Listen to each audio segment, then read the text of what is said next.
குறித்து சொல்ல வேண்டிய காரியங்கள் இன்னும் அநேகமானவர்கள் இருக்கிறது. యూదాను గురించి మనం ఇంకా ధ్యానం చేస్తే ఇంచుమించు 12 మాటలు ఆయన గురించి రాయబడ్డాయి. யூதாவை குறித்து நாம் பார்க்க வேண்டும் என்றால் இன்னமும் 12 காரியங்கள் அவர் குறித்து சொல்லப்பட்ட காரியங்களாய் காணப்படுகிறது. మనం 3 మాటలు ధ్యానం చేశాం. அதில் நாம் 3 வார்த்தைகள் மாத்திரமே தியானித்திருக்கிறோம். నీ సహోదరుని స్తుతించదన్న మాట ధ్యానం చేశాం. உன் சகோதரர்களாய் நீ புகழ்படுவாய்னு சொல்லக்கூடிய வார்த்தை சொல்லப்பட்டிருக்கிறது. నీ చెయ్యి నీ శత్రువు మెడ మీద ఉంటుందని ధ్యానం చేశాం. உன் கரம் சத்துருக்களுடைய பிழையின் మీద இருக்கும் என்ற வார்த்தை தியானித்தோம். నీ తండ్రి కుమారులు నీ ఎదురు సాగిలు పడుతున్న మాట ధ్యానం చేశాం. உன் தகப்படைய புத்திரர்கள் முன் பணிவான்னு சொன்ன வார்த்தை நாம் தியானித்தோம். మంచిది. ఇంకా ఆయన కొదమ సింహం అని ఇంకా మనకి ఆయన గద్దిన సింహంలో ఉంటాడని నిజంగా ఇవన్నీ కూడా యూదా గోత్రంలోనే ప్రభు యేసుక్రీస్తుని గురించిన సంగతులన్నీ రాయబడి ఉంటాయి. இன்னமும் அவரை குறித்து யூதா பாலசிங்கம் என்றும் அவர் இறை கவர்ந்து கொண்டு போனார் என்றும் அவர் அவர் యూదా నుండి దండం తొలగదు అన్న విషయాలు ఉన్నాయి. యూదాவுடைய செங்கோல் விட்டு விலகாதின்னு சொல்ல வார்த்தைகள் சொல்லப்பட்டிருக்கிறது. అంటే ఇవన్నీ కూడా ప్రభు యేసుక్రీస్తులోనే నెరవేర్చబడ్డాయన్న సత్యాలు లేఖనంలో ఉన్నాయి. இவை குறித்து கர்த்தர் இயேசு கிறிஸ்துவை குறித்து சொல்லப்பட்ட வார்த்தைகள் எல்லாம் கூட இந்த வார்த்தைகளிலே இருக்கிறது. మంచిది. ఇప్పుడు 13వ వచనంలో వరుస క్రమంలోనే ఇప్పుడు జెబులోను గురించి యాకోబు పలుకుతున్నారు. 13వ వచనంలో இப்போது செபுலோனை குறித்து యాకోబు இங்க சொல்லுகிறார். చూడండి, యాకోబు అన్యుల దేశంలో ఎగిప్తులో ఉన్నాడు. యాకోబు అన్య దేశத்திலே ఎగిప్తులే அவன் இருக்கிறார். అన్యుల దేశంలో ఆఖరి సమయంలో ఆయన ఉండి తన కుమారులను సమీపంగా పిలిపించుకొని వారి గురించి ప్రవచన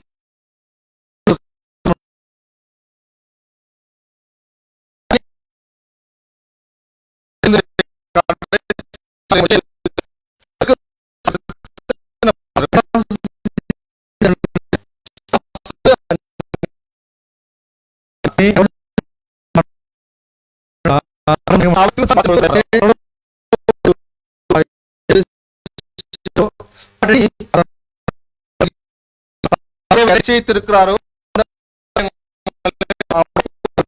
தெரியப்படுத்துகிறார். చూడండి, క్రైస్తవ కుటుంబంగా ఉన్నటువంటి లేక ప్రభు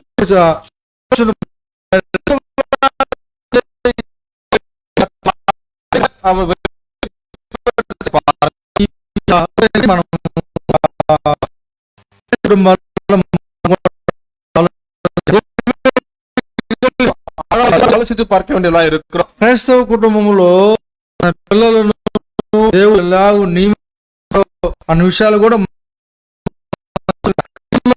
పిల్లలే దేవుని அந்த காரியங்கள் క్రైస్తవ కుటుంబాన్ని ఫలింపజేసిన కాబట్టి కుటుంబ பலம் கொடுக்கும்படியாக செய்கிறவர் கர்த்தராக இருக்கிறதுனால ఫలించి ప్రభు కొరకై ఎలా నిలబడబోతున్నారో సత్యాలు కూడా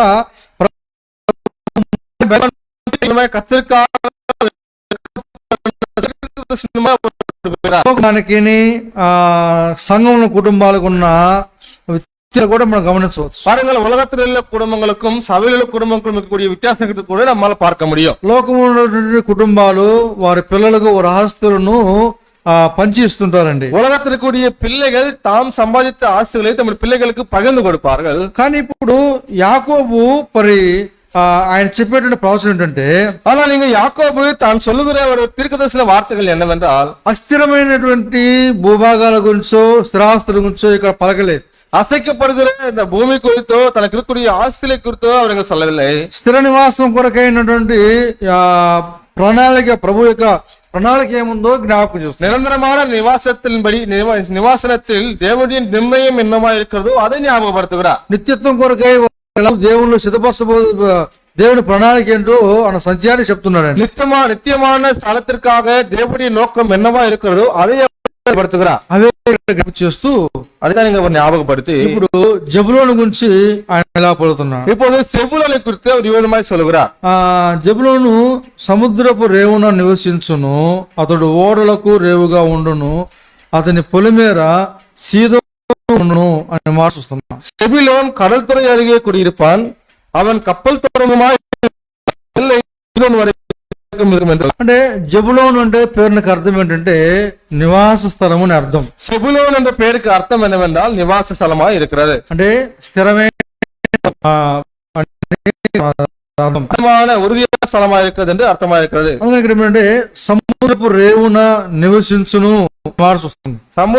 సముద్రத்தின் కుడిపని சொல்லக்கூடிய ఎందుకంటే ఆ రేవును నివసించేవంటే స్థిర నివాసం గలవాడు అని అర్థం. அவன் கடல் துறை అருగే குடியிருப்பான்னு சொன்னால் அவன் நிரந்தரமான ஒரு ஸ்திரமான ஒரு இடத்துல வாசம் பண்ணுவான் அழைக்கிறது. అంటే సముద్ర అనుభవం నుండి అంటే వాడు అని అర్థం. அவன் கப்பல் துறைமுகமாக இருப்பான்னு சொன்னால் அவன் மீன் பிடிக்கிறன்னு అర్థமா இருக்கிறது. అంటే సముద్రపు రేవున నివసిస్తాడు, అతడు ఓడ రేవులకు అతడు அவன் கப்பல் துறைமுகமாக இருப்பான்னு சொல்லி தெரியப்படுத்துகிறார். అంటే ఆ సముద్ర పైన నడిచే ప్రయాణంలో గాని లేక సముద్రం నుండి చేపల యొక్క వృత్తి గాని చేయడానికి ఇది నియమించబడుతున్నాడు అని ఇక్కడ మనం சமுதிரத்திலே பண்ணக்கூடிய பயணமும் இல்லையென்றால் சமுதிரத்திலே செய்யக்கூடிய வேலைகள் நிமித்தமாக ఇతని గురించి తన తల్లి లేయా కూడా ஒரு வார்த்தை சொல்கிறார், கவனியுங்கள். ఆది కాండం మనం చూసినట్లయితే చూద్దాం చూడండి. 30వ అధ్యాయத்தை நாம் பார்க்கலாம் பாருங்க. 30వ అధ్యాయం 20 వచ్చి చూద్దాం. 30వ అధ్యాయం 20వ వచనం.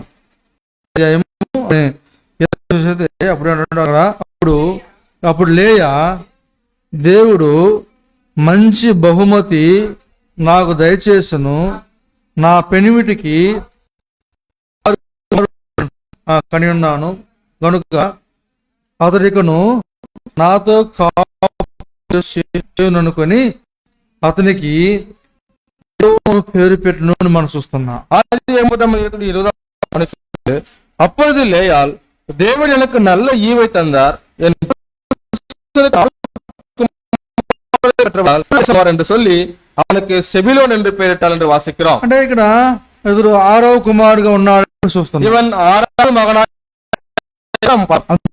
ఇక్కడ 6 ఉన్నాను అన్న మాట చూస్తున్నాం. ஆகவே தான் அவள் சொல்லுகிறாள், நான் 6 குமாரரை பெற்றிருக்கிறேன் சொல்ல வார்த்தை அவள் சொல்லுகிறாள். అంటే ఇంకా అన్నది అతడు నాతో కాపురము చేయననుకొని అతనికి జెబులోను అని పేరు పెడతానని చెప్తాను. அவர் என்னுடனே வாசம் பண்ணுவார் என்று சொல்லி அவனுக்கு செபிலோன் என்று பெயரிடுகிறாள். చూడండి ఇక్కడ లేయా కూడా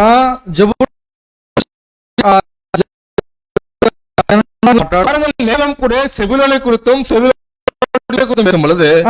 తన యొక్క వివాహ దాంపత్య జీవితాన్ని యాకోబుతో ఎలాగూ స్థిరముగా ఉండబోతూ చెప్తాడు. திருமண இல்லற வாழ்க்கை இவ்விதமாய் யாக்கோபோடு கூட அது உறுதியா இருக்க போகிற காரியத்தை தெரியப்படுத்துகிறார். అందుకని అతడు నాతో కూడా కాపురం చేయను కానీ అతను జెబులోను పేరు. ஆகவே இப்பொழுது அவர் என்னுடனே வாசம் பண்ணுவார் என்று சொல்லி அவனுக்கு செபிலோன் என்று பெயரிடுகிறார். జెబులోను అంటే నివాస స్థలం.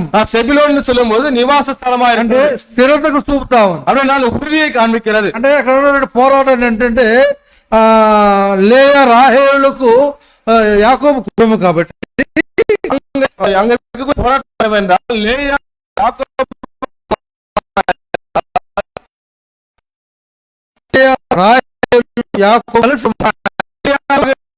ఇప్పుడు ఈ 6వ కుమారుడు జెబులోను పుట్టిన తర్వాత 6வது కుమారునాగియ సెబులోను பிறந்த பிற்பாடு లేయా అంటున్నది అక్కడ లేయాల్ சொல்லுகிறா ఏమన్నదంటే నా పెనిమిటి 6 కుమారులు కని ఉన్నాను కనుక అతడి నాతో కూడా కాపురం చేయను అనుకొని అతను నేను పేరు పెట్టాను. என் புருஷனுக்கு நான் 6 குமாரை பெற்றால்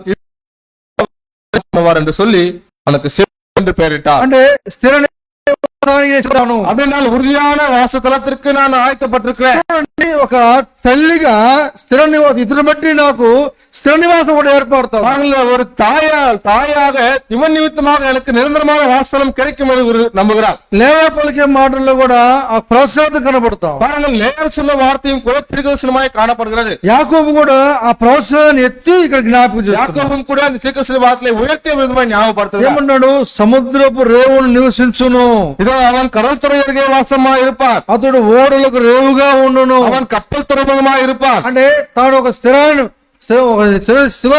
నివాసానికి పిలువబడుతున్నాడు అని ఇక్కడ ముందుగా చెప్పబడుతుంది. அவன் நிரந்தர உறுதியான வாசனத்திற்கு அழைக்கப்படாలని சொல்லி அவனை குறித்து முன்பதாகவே சொல்லப்படுகிறது. చూడండి, క్రైస్తవ కుటుంబాల్లో స్థిరాస్తుల కంటే కూడా వారి భవిష్యత్తుకు తెలియజేయడం చాలా ప్రాముఖ్యం. பாருங்கள், கிறிஸ்தவ குடும்பங்களில் இருக்கக்கூடிய ஆசிரியை காட்டிலும் கூட அவருடைய எதிர்காலத்தை குறித்து சொல்வது மிக முக்கியமான காரியமாக இருக்கிறது. క్రైస్తవ కుటుంబాలు ఇప్పుడు ఈ దినాల్లో ఎలా సిద్ధపడుతున్నారు? கிறிஸ்தவ குடும்பங்கள் இந்த நாட்களிலே எவ்விதமாக ஆயத்தப்படுகிறார்கள்? నా పిల్లల కొరకు ఆస్తులు సంపాదించాలని ప్రయాసపడుతున్నారు. பிள்ளைகளுக்காக ఆమె 5:30కి ఇంటికి వెళ్ళిపోతుంది. 5:30 மணிக்கு வீட்டுக்கு போவார்கள். మరలా తన ఇంటి కొరకే పని చేస్తుంది. மறுபடியும் தன் வீட்டுக்காக வேலை செய்வார். నాకు 2 గంటల సమయం ఉన్నది, కానీ ఆ సమయాన్ని వ్యర్థం చేయకూడదు, నాకు మరొక పని చెప్పండి అని అమ్మకూడదు. எனக்கு இன்னமும் 2 மணி நேரம் இருக்கிறது, இந்த 2 மணி நேரத்தை நான் விருதாவாக்க கூடாது, எனக்கு மற்றொரு வேலை இருந்தால் சொல்லுங்கள் கேட்கிறார். మానవుల యొక్క తపలాలో ఎలా ఉన్నదండి?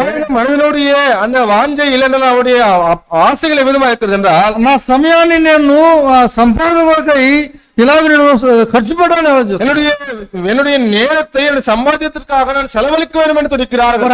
ఆలోచన ఏంటి? அவருடைய ஆலோசனை என்ன? వారికి ఉన్నటువంటి సంతానానికి కొద్దిగా సమకూర్చుంచాలని ఆలోచన. அவங்களுக்கு இருக்கக்கூடிய சந்ததிக்கு சில காரியத்தை சேர்த்து வைக்க வேண்டும் என்று வாஞ்சை. వారు తీసుకున్న నిర్ణయాలు, அதற்காக அவர்கள் எடுத்துக்கொள்கிற నిర్ణயங்களா இருக்கிறது. ఇక్కడ యాకోబు లేయాలు అలాంటి నిర్ణయం తీసుకోలేదు. நீங்க யாக்கோவும் லேயாலும் மத்தப்பட்ட தீர்மானத்தை அவர்கள் எடுக்கவில்லை. ఇతరుడిదిగో నాకు 6వ కుమారుడు పుట్టాడు కాబట్టి నా భర్త నాతో కూడా నివాసంగా కాపురం చేయాలి. இதோ நான் 6 குமாரரைப்படியால் நிமித்தமாக என்னுடைய கர்த்தரோடு வாசம் பண்ணுகிறார். అంటే నా భర్తతో కూడా నాకు స్థిరంగా నాతో ఉంటాడని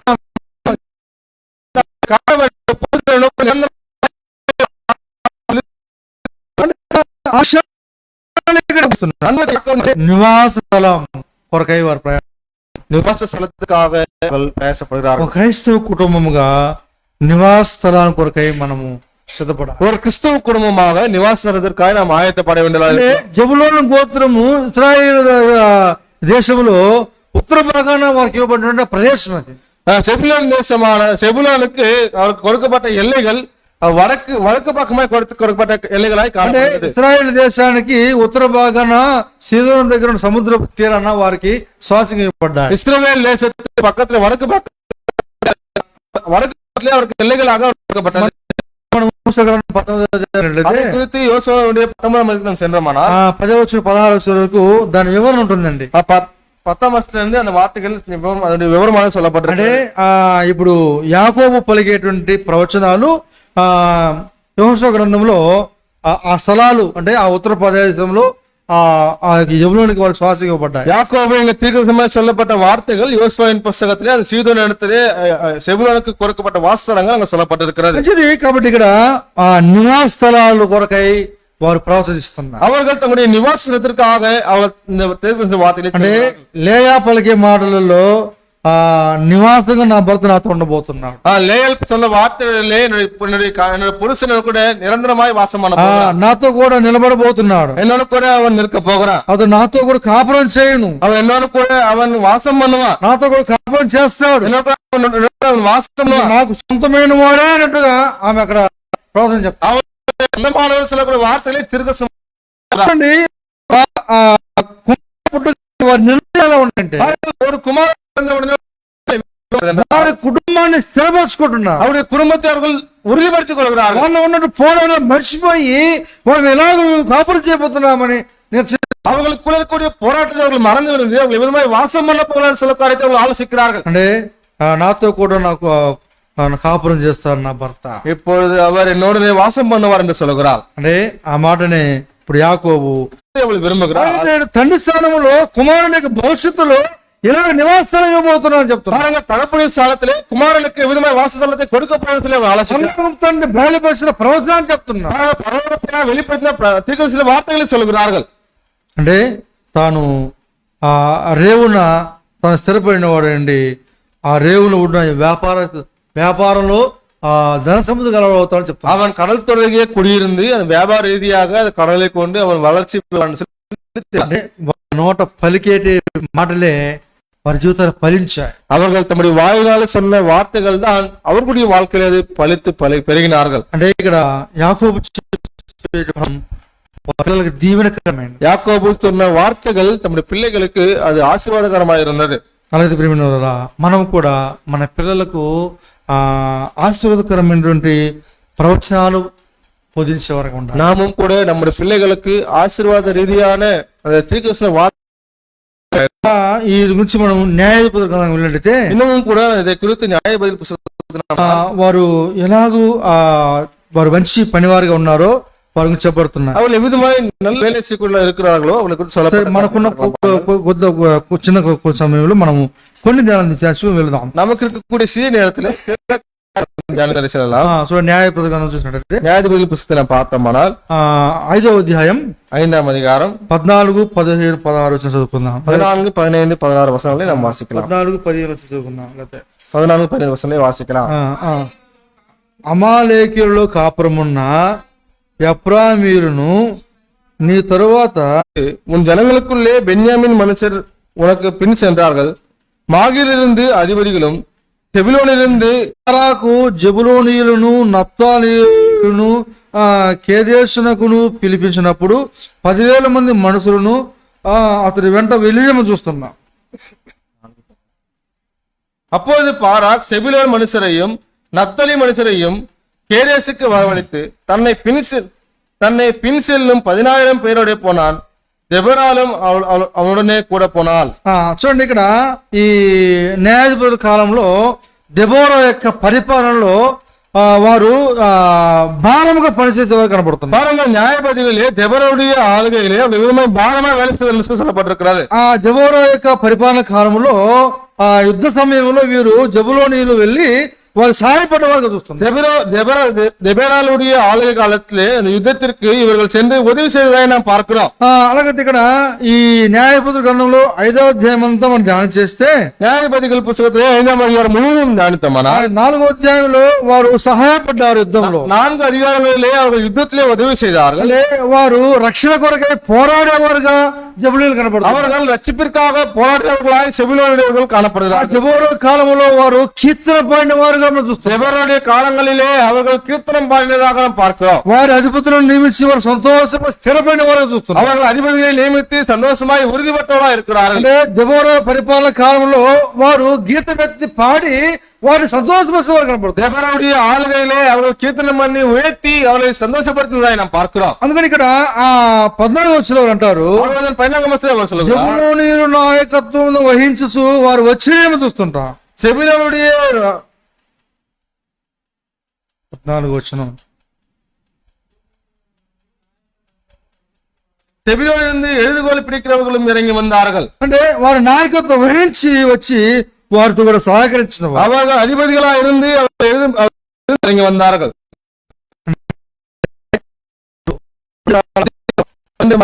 இவர்கள்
రుదించడంతో వారు దేవుని పరిస్థితి కొరకై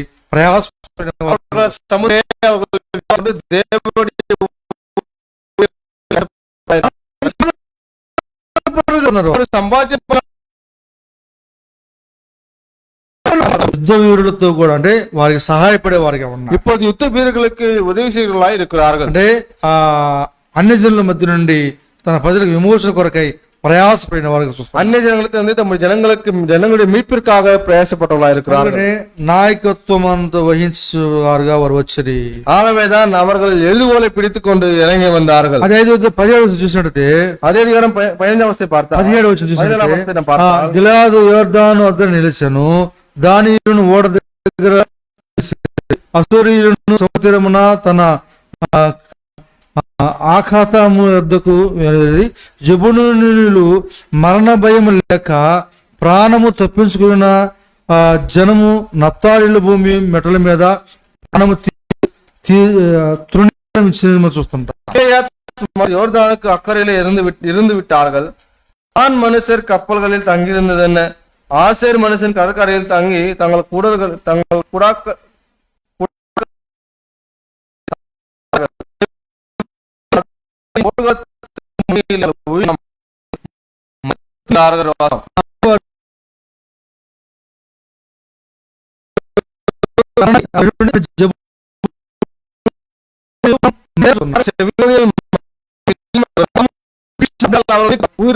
ఊరు కూడా ఎన్నవిల్లే అంటే వారు స్థిరపడిన తర్వాత ప్రభు సేవ కొరకై వారు తమ ప్రాణాలు ஊழியங்களே கர்த்தருடைய வேலைகளே தம்முடைய ஜீவனை கொடுப்பதற்கு அவர் முற்பட்டார். వీరు నిలబడిన వారై ఇప్పుడు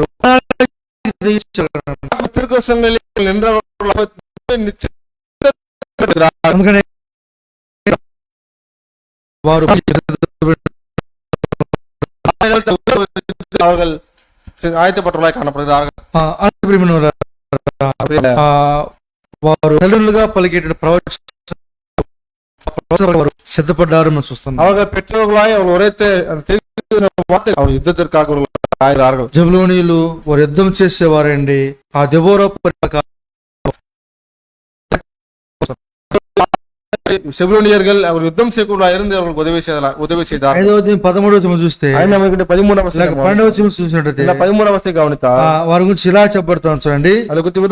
దెబోరా మేలుకొనుము మేలుకొనుము, దెబోరా మేలుకొనుము మేలుకొనుము, బారాకు కీర్తన పాడము, బెనోయేము కుమారుడు లెమ్ము, చెరపట్టిన వారిని చెరపట్టుము, 10 శేషించిన వారిని కూడి వచ్చి సూరులో యెహోవా నాకు సహాయం చేసి వచ్చని వారు అక్కడ గణపతి చూస్తుంటారు. విడి విడి దెబోరాలే విడి విడి పాటు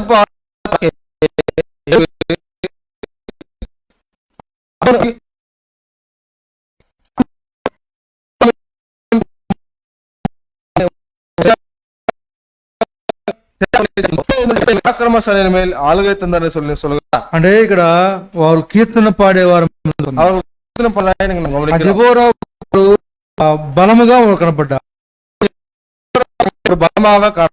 దెబోరా యొక్క పరిపాలనలో ప్రోత్సాహపరిచేవారుగా మనం చూస్తాం. தேவனுடைய ஆளு நாட்களிலே அவரை உற்சாகப்படுத்தினவர்களாக இருக்கிறார்கள். చూడండి ఇక్కడ దేవుని ప్రవచనాలు పొందుకున్న వీరు స్థిరపడి பாருங்கள், தேவனுடைய தீர்க்கதரிசனங்கள் எவ்விதமா இருக்கிறதோ அதில் உறுதிப்பட்டவர்களாக నిలబడగా చూస్తాం. మరణ భయం ఇల్లాமல் నిன்றவர்களாக காணப்படுகிறார்கள். మనకి మన గురించి మనం కూడా ప్రభు యేసుక్రీస్తు కాలంలో కూడా వారి గురించి ఇలాగ నిలబడ చూద్దాం. చూడండి, యేసుక్రీస్తు కాలంలో ఎవ్విధమైన నిర్ణయాలు நாம் பார்க்கலாம். మత్తయి సువార్త 4వ అధ్యాయం చూస్తే మత్తయి సువిశేషం 4వ అధ్యాయం நாம் பார்க்கலாம். జెబూలూను నఫ్తాలి ప్రాంతాలలో ప్రభు సంచరించిన దినాల్లో ప్రభుత్వం కూడా వారు వెంబడించేవారుగా మనం చూస్తాం. செபுலோன் நப்தலி వాసమైన స్థలంలో కర్తరాగిய இயேசு கிறிஸ்துவின் பெயரை பார்க்க முடியும். మత్తయి సువార్త 4వ అధ్యాయం చూద్దాం. చూడండి, మత్తయి సువిశేషం 4వ అధ్యాయం 4వ అధ్యాయం 12వ వచనం మనం గమనిస్తే 12-16 చూద్దాం. చూడండి ఏమంటారు? 12-16 యోహాను చెరపట్టబడునని యేసు వినిన గలిలయకు వెళ్ళి నజరేతును విడిచి జెబూలూను నఫ్తాలి దేశమును ప్రాంతంలో సముద్ర మందులి కపెర్నహూమునకు వచ్చి కాపురమునను. జెబూలూను దేశమును నఫ్తాలి దేశమును యోర్దాను అవతల ఉన్న సముద్రమున అన్నిదులు నివసించు గలిలయ చీకటిలో కూర్చున్న ప్రజలు గొప్ప వెలుగును చూసిరి. మరణ దేశములోను మరణశాయలోను కూర్చున్న వారు వెలుగును ఉదయించమని చూస్తున్నామండి. யோவான் காவலில் வைக்கப்பட்டான் என்று இயேசு கேள்விப்பட்டு கலிலேயாவுக்கு போய் நாசரேத்தை விட்டு செபுலோன் நப்தலி எனும் நாடுகள் நடுவே எல்லையில் இருக்கும் கடற்கரைக்கு அருகான கப்பர்நகூமிலே வாசம் பண்ணினார். கடற்கரை அருகிலும் யோர்தானுக்கு அப்புறத்திலும் உள்ள செபுலோன் நாடும் நப்தலி நாடும் ஆகிய புறஜாதியருடைய கலிலேயாவிலே இருளில் இருக்கும் ஜனங்கள் பெரிய வெளிச்சத்தை கண்டார்கள். மன இருளின் திசையில் இருக்கிறவர்களுக்கு வெளிச்சம்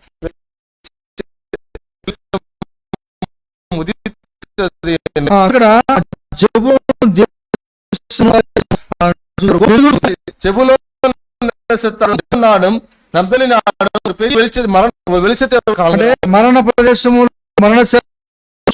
మరి వెలుగును ఉదయింపజేసిన திசையில் இருக்கிறவர்கள் உதித்ததை பார்க்கிறோம்.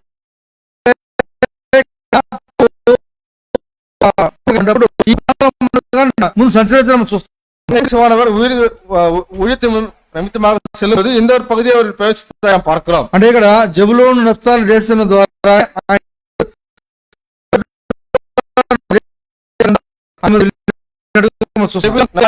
யோர்தானுக்கு அப்புறமா இருக்கக்கூடிய அந்நிய தேசம் பார்க்கிறோம். అంటే ఇక్కడ మాట వారు విని వెంబడించిన వారిలో కూడా సహకారులు ఉన్నారు. கர்த்தர் வார்த்தையை கேட்டு அவரை பின்பற்ற ஜனங்களும் கூட அங்க இருக்கிறார்கள். వారు వెలుగును చూసిన వారుగా చూస్తారు. அவர்கள் வெளிச்சத்தை கண்டவர்களா இருக்கிறார்கள். చీకట్లో ఉన్న ప్రజలకు వెలుగు మార్గం చూపించిన వారుగా కనబడుతున్నారు. மரண இருளில் இருந்தவர்களுக்கு வெளிச்சத்தின் பாதையை காண்பித்தவர்களா இருக்கிறார். చూడండి జెబూలూనీయులు ఎలాగూ స్థిరపడ్డారో మనం చూస్తున్నాం. செவிலுக்கு எவ்விதமாக உறுதிப்பட்டார்கள் நம்ம பார்க்கிறோம். చీకటి దినాల్లో వెలుగును చూపించడానికి వారు మార్గదర్శకులు కనబడ్డారు. இருளில் நாட்களிலே வெளிச்சத்தின் மார்க்கத்திலே நடத்தும்படியாக முற்பட்டார்கள். యేసు ప్రభువు కూడా వారిని ఫస్ట్ మొట్టమొదటిగా ఆ ప్రాంతానికి వెళ్ళినట్టుగా మనం చూస్తున్నాం. இயேசு கிறிஸ்துவானவர் கூட முதலாவது அந்த பகுதிகளுக்கு சென்றதாக நாம் பார்க்கிறோம். అంటే యాకోబు చెప్పిన ప్రవచనాలలో ప్రభువు యేసుక్రీస్తు యొక్క పరిచయం చేయడానికి వారు సిద్ధపడ్డవారు. இயேசு கிறிஸ்துவ யாக்கோபு சொன்ன தீர்க்கதரிசன வார்த்தைகள் இயேசு கிறிஸ்துவான ஊழியம் செய்யும் வண்ணமாக அவர்கள் ஆயத்தப்பட்டார்கள். అంటే సముద్రములో వారు చేపలు పట్టే వృత్తిగలవారు. அவர்கள் கடற்கரையிலே மீன் பிடிக்கக்கூடிய வேலை செய்யக்கூடியவர்கள். అంటే ఆ సముద్రంలో ఆ చేపలు పట్టి వృత్తి సంపాదించుకొని తన సంపాదన గలవారే ఉన్నారు. சமுதிரத்திலே மீன் பிடித்துக் கொண்டு அவர்கள் வேலை செய்து அதனாலே அவர் சம்பாதித்தவர்களா இருக்கிறார்கள். ఆ సంపాదనలో కూడా వారు వెలుగును చీకటి వెలుగును ప్రకాశించడానికై వారు సిద్ధపడిన వరకు చూస్తున్నారు. அந்த சம்பாதித்திலும் கூட அந்த இருளிலே வெளிச்சத்தை பிரகாசிக்க செய்யும்படியாக அவர்கள் ஆயத்தப்பட்டவர்களா అంటే இருக்கிறார்கள். ఆ గలిలయ చీకటిలో ఉన్న ప్రజలందరూ కూడా గొప్ప వెలుగు చూడడానికై వారు నియమించబడ్డారు. அந்த இருளிலிருந்த அந்த நாட்டம் முழுவதும் கலிலேயாவிலும் கூட அந்த பெரிய வெளிச்சத்தை காணும்படியாக அவர்கள் ஆயத்தப்பட்டார்கள். వారు దేవుని వెలుగు చూసిన వారు. அவர்கள் தேவனுடைய வெளிச்சத்தை கண்டவர்கள். అంటే ఆ స్థిర నివాసానికి పిలువబడిన వారు. அதனால் நிரந்தர வாசஸ்தலத்திற்கு అంటే அழைக்கப்பட்டவர்கள். స్థిర నివాసం కొరకై వారు మార్గం చూపించేవారు ఉన్నారు. நிரந்தர வாசஸ்தலத்திற்காக மார்க்கத்தை காண்பிக்கிறவர்களா இருந்தார்கள். అదే యాకోబు అక్కడ స్థిర నివాసం గల వారుగా ఉన్నారు చెప్పి మాట. அதைத்தான் யாக்கோபு சொல்கிறார், நீ நிரந்தர நிவாச ஸ்தலமாக இருப்பாய் என்று சொல்கிறார். యాకోబు పలికిన మాటలు யாக்கோபு உரைத்த வார்த்தைகள் ప్రభు యేసుక్రీస్తు పరిచర్యలో వీరు ఉపయోగపడుతున్నారు. இயேசு கிறிஸ்துவனுடைய ஊழியங்களிலே அவர்கள் உபயோகப்படுகிறார். ఎవరో కాలంలో వారు ఉపయోగపడ్డారు. எவ்வளவு காலங்களிலே அவர்கள் உபயோகப்பட்டார்கள். అంటే ఈ మాట ఎందుకు జ్ఞాపకం చేస్తున్నారంటే எதற்காக இந்த வார்த்தை நான் ஞாபகப்படுத்துகிறேன்? యాకోబు పలికిన ప్రవచనాలు వారి పిల్లల్లో ఫలించాయి. யாக்கோபு உரைத்த தீர்க்கதரிசனங்கள் அவருடைய பிள்ளைகளில் வாழ்க்கையில் நிறைவேறின. యాకోబు వారి పిల్లల గురించి చెప్పిన ప్రతి ప్రవచనం కూడా క్రీస్తులో స్థిరపరచబడ్డాయి. யாக்கோபு தன்னுடைய பிள்ளைகளை குறித்து தெரியப்பட்ட ஒவ்வொரு தீர்க்கதரிசனமும் கூட பிள்ளைகளிலே நிறைவேற்றப்பட்டது. భక్తుల యొక్క యాత్రా జీవితంలో వారు సహాయపడ్డారు. பக்தருடைய யாத்திரை நாட்களிலே அவர்கள் உதவி செய்தார்கள். వారి స్థిరపడిన స్థలాలలో గొప్ప వెలుగును చూపించడానికి వారు మార్గదర్శకులు కనబడతారు. அவர்கள் சிறப்பட்ட ஸ்தலங்களிலே பெரிய வெளிப்படுத்தப்படும்படியாக அவர்கள் ஆயத்தப்பட்டார்கள். అనేది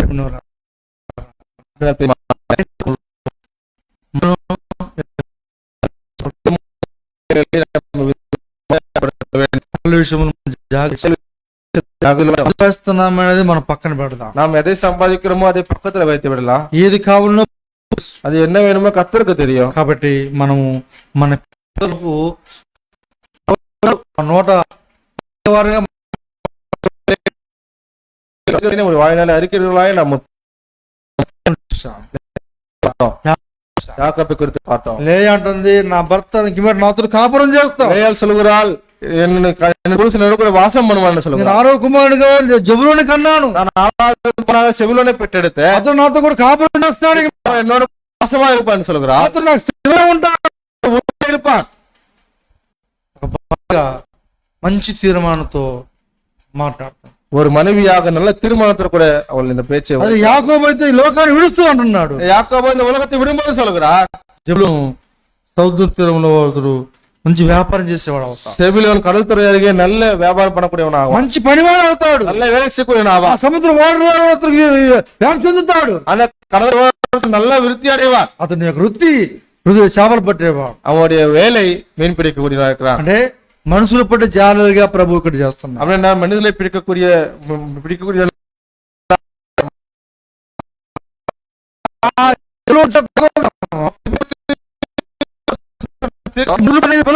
மனிதனுக்குரியவர்களாக இங்கு அழைக்கப்படும்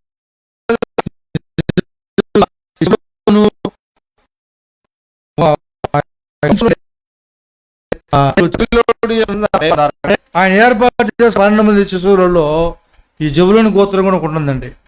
கர்த்தராகிய இயேசு கிறிஸ்துவை தெரிந்து கொண்ட 12 சீஷர்களில் ஜெபுலூன் கோத்திரத்தார் అంటే చివరిగా ప్రభు వారు నియమించుకున్నారు. மனிதனை பிடிக்கிறவர்களாக கர்த்தர் அவர்களை தெரிந்து கொண்டார். అలాగే ప్రేమ తండ్రి పలికిన ప్రవచనాలు దేవుని పనికి ఉపయోగపడే వరకు వస్తున్నాయి. தகப்பன் உரைத்த தீர்க்கதரிசனங்கள் தேவனுடைய வேலைக்கு உபயோகப்படுகிறதை நாம் பார்க்கிறோம். అలాగే మన కుటుంబాలు కూడా మన పిల్లలను நம்முடைய குடும்பங்களே நம்முடைய பிள்ளைகளை పిల్లల కొరకు ప్రయాసపడదాం. நம்ம குடும்பத்துக்காக நம்ம குடும்பத்தில் உள்ள பிள்ளைகளுக்காக நாம் பிரயாசப்படலாம். முதலாவது దేవునికుள்ளே நம்ம நடத்தணுமா? వారి భవిష్యత్తులో ఏం చేయాలి?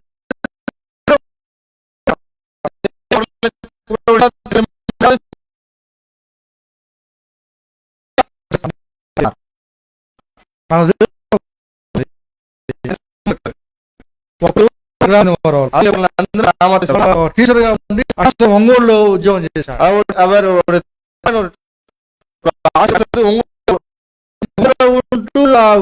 ఉద్యోగం చేసుకుంటూ ఆ నందనమర గ్రామంలో 10 మంది సువార్త పాలన చేసి నియమించబడ్డారు. அவர் ఒంగోలులో இருந்து ஊழியம் ఆస్తికర్తగా మారారు. அவருடைய பிள்ளைகள் ஆஸ்தியுடையவர்களாய் ஆனார்கள். వారి పిల్లలు బయట దేశాల్లో కూడా వెళ్ళి அவர் பிள்ளைகள் வெளிநாட்களுக்கு என்று மிகுதியாய் அவர்கள் வளர்ச்சி அடைந்தார்கள். వారు బయట చేసి సంపాదిస్తారు కానీ வெளிநாட்களை சம்பாதிக்கிறார்களானால் ఈ లేఖన యొక్క సారాంశాన్ని వాళ్ళు మర్చిపోలేదు. இந்த வேதாகமுடைய கருப்பொருளை அவர்கள் மறந்து ఈ ప్రవచనాలు వాళ్ళు ఫలిస్తూ ఉన్నాయి. இந்த ஒரு தீர்க்கதரிசனங்கள் వాక్యాలే వారు దేవుని కుటుంబాలతో కూడా వాళ్ళ కుటుంబాలు దేవుని సన్నిధిలో కనబడాలని సిద్ధపడ్డాయి. அவருடைய குடும்பங்கள் தேவனுடைய சமூகத்தில் காணப்படும்படியாக ஆயத்தப்பட்டது. వారి ఆస్తులు స్థిరాస్తులు పెరిగిపోయాయి. ఆస్తిகள் முழுவதுமாய் பெருகினது. వారు భక్తి పెంచుకున్నారు. వారు భక్తి కూడా పెంచుకున్నారు. அவர் భక్తిని కూడా వదిలిపెట్టారు. వారి పిల్లలకు క్రైస్తవ కుటుంబాలు వివాహాలు చేశారు. క్రైస్తవ కుటుంబం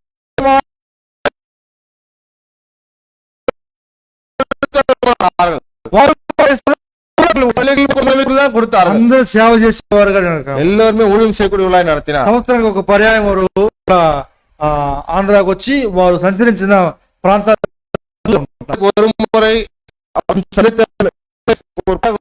వారి పితరులు ఎక్కడెక్కడ నివాసం చేసో அவர் முற்பிதாக்கள் எங்கெல்லாம் வாசம் பண்ணார்களோ వారి పితరులు ఎలాగో ఆ దినాలలో ఆ గుంటలలో ఎలాగో స్నానాలు చేశారో தம்முடைய முற்பிதாக்களிலே வாசம் பண்ணி எந்த இடத்துல அவர் ఆ యొక్క ప్రాంతాన్ని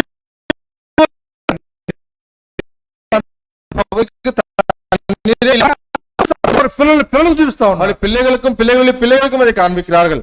ఎందుకు చెప్తున్నానంటే వారి సాక్ష్యం అలాగూ నిలబడ్డారు కాబట్టి చెప్తున్నా. எதற்காக சொல்கிறேன் என்றால் அவருடைய சாட்சி விதமாய் நின்றதற்காக சொல்கிறேன். మన కుటుంబాల్లో మనం బాధ్యత తీసుకోవాలి. நம்முடைய குடும்பங்களிலே நாம் பொறுப்பு எடுத்துக்கொள்ள வேண்டும். మన పిల్లలను ఈ భక్తి జీవితంలో మనం పెంచినట్లయితే நம்முடைய பிள்ளைகளை ஒரு பக்தி வாழ்க்கையை நாம் வளர்த்தோமானால் దేవుడు వారికి ఏమి కావనిస్తాడు. கர்த்தர் அவர்களுக்கு என்ன தேவையோ அதை கொடுப்பார். అందుకనే ప్రభు మత్తయి సువార్త 6వ అంటాడు కదా, ஆகவே கர்த்தர் மத்திய சுவிசேஷம் 6ஆம் அதிகாரம் சொல்வார் அல்லவா, మీకేమి కావాలో మీ పరలోక తండ్రి ఎరుకు. உங்களுக்கு என்ன தேவையோ அது பரலோக பிதா அறிந்திருக்கிறார். కానీ మొదట ఆయన నీతిని ఆయన రాజ్యాన్ని முதலாவது ஒரு நீதியும் ராஜ்யத்தையும் நாம் தேட வேண்டியவர்களா இருக்கிறோம். యాకోబు ప్రవచనంతో కూడా నీతిని గురించి రాజ్యం గురించి చెప్పాడు. யாக்கோபு பத்திரிகை முழுவதும் கூட நீதியை குறித்தும் ராஜ்யத்தை குறித்தும் சொல்லியிருக்கிறார். అది క్రైస్తవ కుటుంబంలో ఉండవలసిన మంచి లక్షణం. அது கிறிஸ்தவ குடும்பத்தில் இருக்க வேண்டிய நல்ல ஒரு குணாதிசயம். అలాగే ప్రేమనురా ప్రియమానవர்களே, మన కుటుంబ జీవితంలో మన కుటుంబ வாழ்க்கையில మన పిల్లలను ఈ క్రమంలో మనం పెంచుకుందాం. நம்முடைய பிள்ளைகளை இந்த ஒரு ஒழுங்கிலே நாம் வளர்ப்போம். లోకము బహు భయంకరమైనటువంటి పరిస్థితి ఉన్నది. உலகமானது மிகவும் பயங்கரமான நிலைமையில காணப்படுகிறது. లోకంలో ఉన్నదంతా కూడా ఆ శరీరాశ నేత్ర జీవపడము కనపడుతుంది. உலகத்தில் இருக்கக்கூடிய யாவும் கூட கண்கள் நிச்சயம் மாம்சத்தின் பெருமை மாம்சத்தின் நிச்சயம் జీవనத்தின் பெருமையுமா இருக்கிறது. దేవుని నుండి పుట్టిన కాదు, தேவனால் உண்டானவை அல்ல. కాబట్టి దేవుని వాక్యం మాట నిలిచుండేది. ஆக தேவனுடைய வார்த்தை மாத்திரம் நிலைத்திருக்கும். దేవుని ప్రవచనం నిలిచుండేది. కాబట్టి தேவனுடைய தீர்க்கதரிசனம் நிலைத்திருக்கக்கூடிய இருக்கிறது. దీని కొరకు సిద్ధపడదాం, ప్రయాసపడదాం. యాకోబు కుటుంబం లాగా మన పిల్లలకై మన ప్రవచనాలు బోధించాలని யாக்கோபு குடும்பத்தை போல யாக்கோபை போல நம்ம பிள்ளைகளுக்கு దాని కొరకు సమయాన్ని ఖర్చు పెడదాం. நேரத்தை நாம் செலவிடுவோமாக. దాని కొరకు మన సమయాన్ని మనం దేవుని సన్నిధిలో సమర్పించుకుందాం. அதற்காக நம்ம நேரத்தை தேவ சமுதிரம் நாம் சமர்ப்பிக்கலாம். దేవుడు మన కుటుంబాలను నడిపిస్తాడు. దేవుడు మన కుటుంబాల విధంగా నడుపుతారు. అలాగే ఇక్కడ జబులోను గురించి సముద్రపు రేవున నివసించేవాడు. ஆகவே செபுலோனை குறித்து கடல் துறை அருகே குடியிருப்பவன். దానికి తాను వృద్ధి చేసుకునేవాడు. அவன் வேலை செய்து கொள்கிறவன். దానిలో వృద్ధి పొందుతాడు. அதில் அவன் தொழில் செய்து அவன் வளருவான். యాకోబు సంపాదించిన ఆస్తి అది. யாக்கோபு சம்பாதித்த ஆஸ்தி அதுவே. ఆ ఆస్తి ఈ జబూలూనీయులు దేవుని పనులు వాడబడుతున్నారు. அந்த ஒரு ஆஸ்தியாக செபுலோனியர்கள் தேவனுடைய ஊழியத்திலே அங்கே நடத்தப்பட்ட